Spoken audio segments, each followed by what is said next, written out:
guys, so we're at Chick-fil-A right now and we're getting all the food. And on my mom's channel, we are going, which is her channel, this video right now, we're going to be making like what we're going to be eating on my channel for the mukbang. So yeah, it's going to be very fun.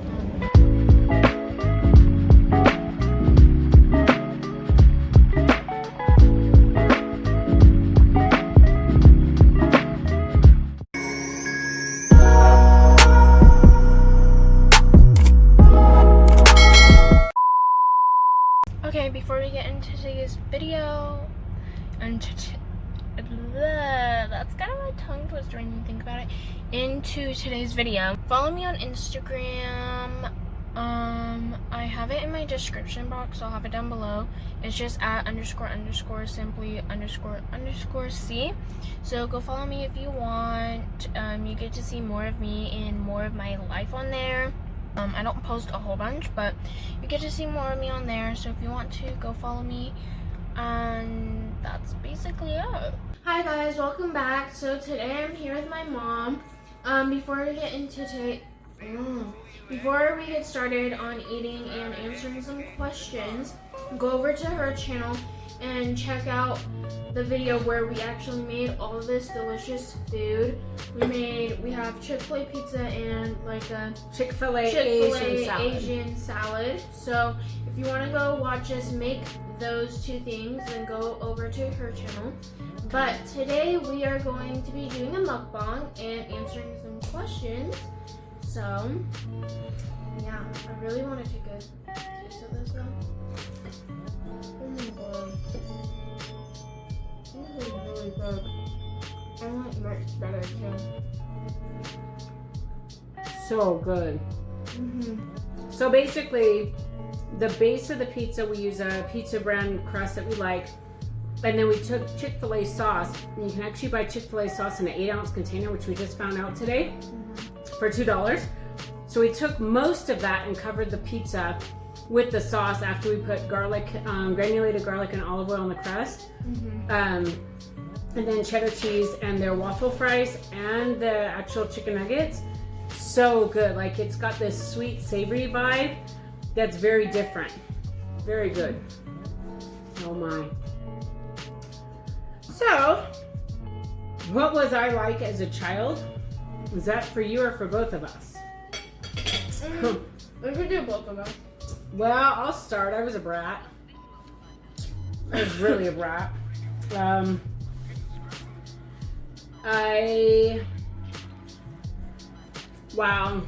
Yeah, I was a brat. Everything that I got new as far as toys, I wouldn't let any friends play with it. And then when they came over, I would give them like all the old Barbies and play with my new stuff. And then I had the big Barbie dream house back in like the 80s that was kind of expensive, but I had to earn my money. I remember it was about $100. And I had to pay half of it. And I had to earn, I don't even remember what I did to earn the money, but I earned it. My dad paid half the rest to get the Barbie house, and it came with furniture and everything. And when I first got it, I wouldn't let anybody play with it. It was really bad, actually. And so my friends would come over, relatives, and we'd be playing Barbies. And I'd be like, no, you can't play with this. This is actually mine. And I was really a snot. And so then they would take my bed, which had a ton of stuffed animals and pillows, and they would make this house out of pillows and stuffed animals. And I'd be like, wait, that's really cool. Yeah, let's trade. And they would go for it because they really were trying to get me to switch. Anyway, so they'd play with the Barbie house and I'd play with this makeshift Barbie house on my bed. And it was so cool. And they just had a better imagination when it came to that kind of stuff, because obviously I was using Mattel's brand version.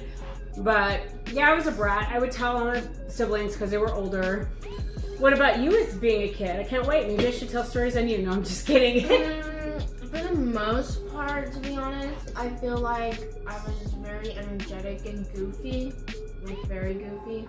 Because I remember there were like a lot of times where my sister and I, Eliana, we would like do a bunch of just random like stuff. Like, I remember a lot of times we just dress up in all these random stuff we could find around the house and then just start like singing random nonsense and stuff. And I think and our dancing dad, and dancing. and I think our dad actually like took videos of us when we were doing it and stuff. But yeah, I would say it's very goofy, but I would say just very energetic and goofy, to be honest. You're not gonna tell them how picky you were about people? You weren't very friendly at first. They had to prove themselves to her. Oh, wow. She was very standoffish. So if she didn't know you, even if it was like someone that's a friend, family friend or something, and you came over, she'd be reserved and all quiet, and you'd think she's really quiet. And Eliana was like super hyper because she would be like at the grocery store, hi, hi, hi to everybody. This one wouldn't say hi to anybody. Family friend or not, she'd just look at you. And then when she felt comfortable, out of the shell, out of nowhere, she'd get all hyper and crazy acting and like yelling and screaming and like, not in a bad way, but like, ah! Like gleefully happy and squealing and stuff. And people would be like, wow, what do you think of me making YouTube videos? I can't wait for this one. You can go first this time. Well, with you, I feel like you like doing it because most of the time you're just cooking and stuff. But then I feel like sometimes you just don't like the editing process and having to set Don't everything sugarcoat up. it. Don't sugarcoat it. I hate the editing, and I don't hate a lot of things. I highly dislike it. Matter of fact, I don't do it. She does it all. That's why I don't do a lot of videos because I have no patience for it. And then not only that, she's kind of particular about it. So I guess are you done? Because I'm just starting to talk about you doing them. Sorry. But yeah, I agree. But also, I think it's also because like I think you like making them, but you just have to be in the mood for it. And it's not something like you want to do all the time. And also, I think because you work all the time too, it kind of drains you sometimes. So it's not like on your mind. Right. But that's how I feel. That's true. And actually, honestly, if I could be transparent, I probably wouldn't even have a YouTube channel. The reality is, this is a confessional moment, is the only reason I have a YouTube channel was so that she could be in YouTube videos and do YouTube, because at that time she was really young. And I'm very vigilante about my kids and protective. I didn't want you to have one, but now I'm okay with you having one. The other thing about her YouTube videos is they do have to go through screening process. Anything she does on social media has to go through me first. I'm sorry, but parents are letting their teenagers get away with too much on the internet. And there's just people out there that are not good.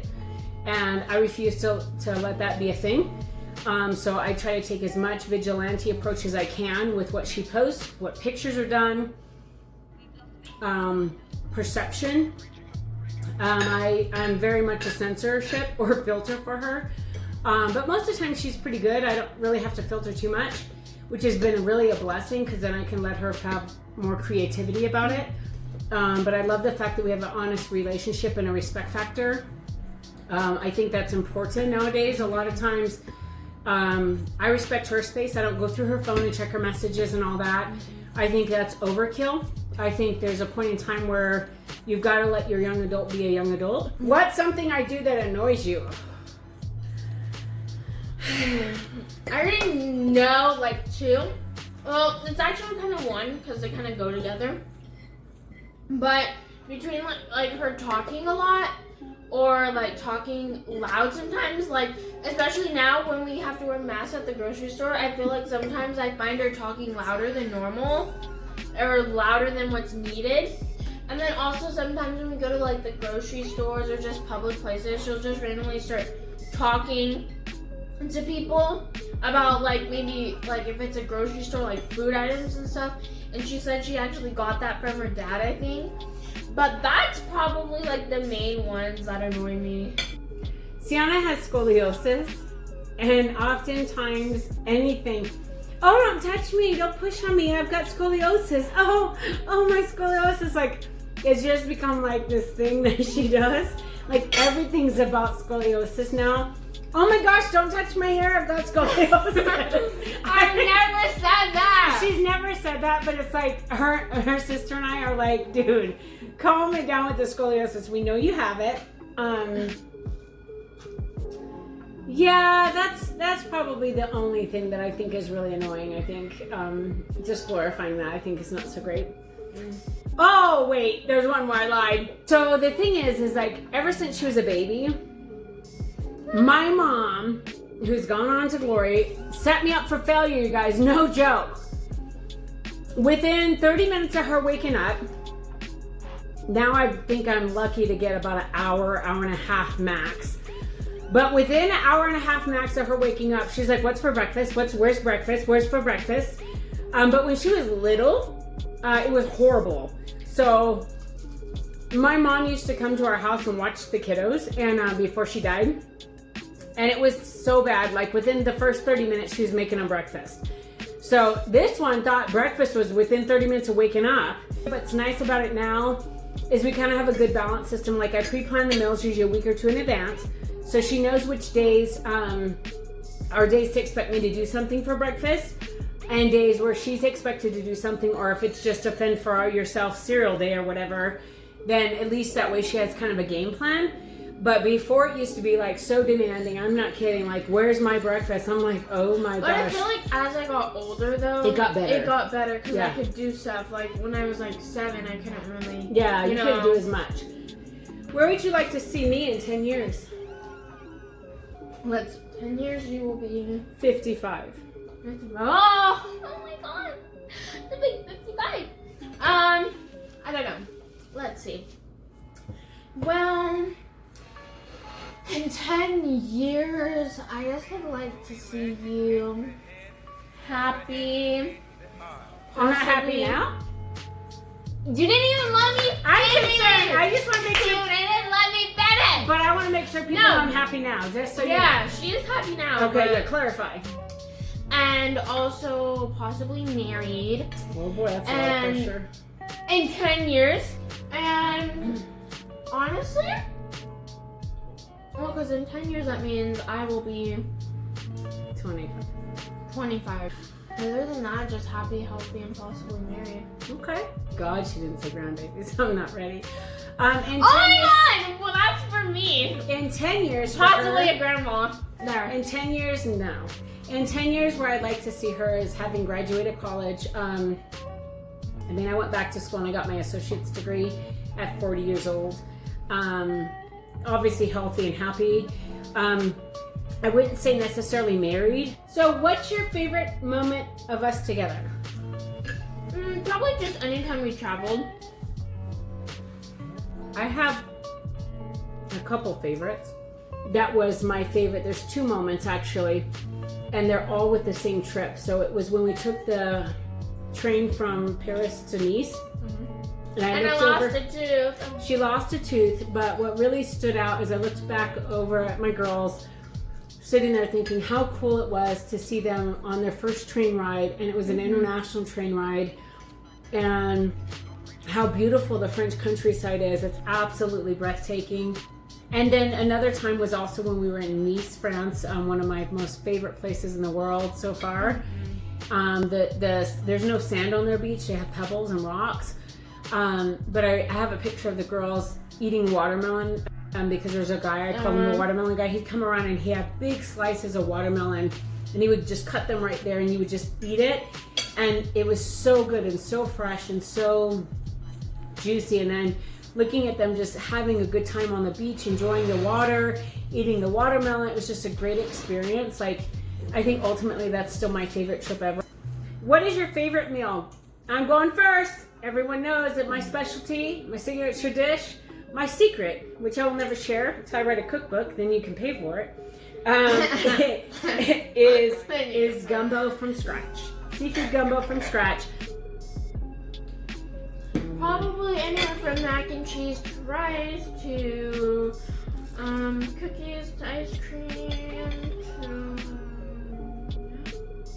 Next is, if you had $20 to spend, what would you spend it on and why? I'll go first. So I probably spend mine on like makeup stuff because right now,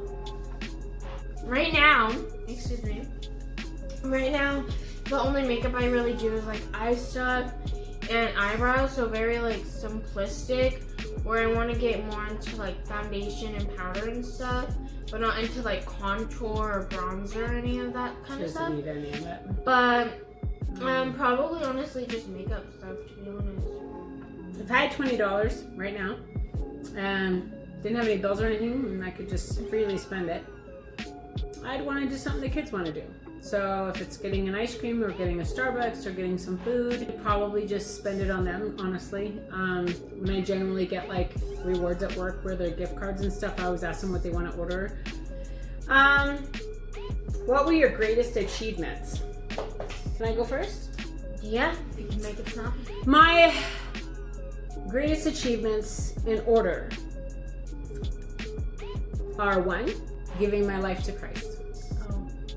Secondly, becoming a mother. I have 4 actually. 3rd is being with my parents when they both died at different times, and honoring them in death. And the 4th one is graduating and finally finishing college, even though I'm still in progress, but I got my associate's degree and went back for something I've always wanted, and I didn't stop, and I'm still going. So those are my greatest achievements. For me, I'd probably say I would have probably a good top 2. I'd probably have a good top 2.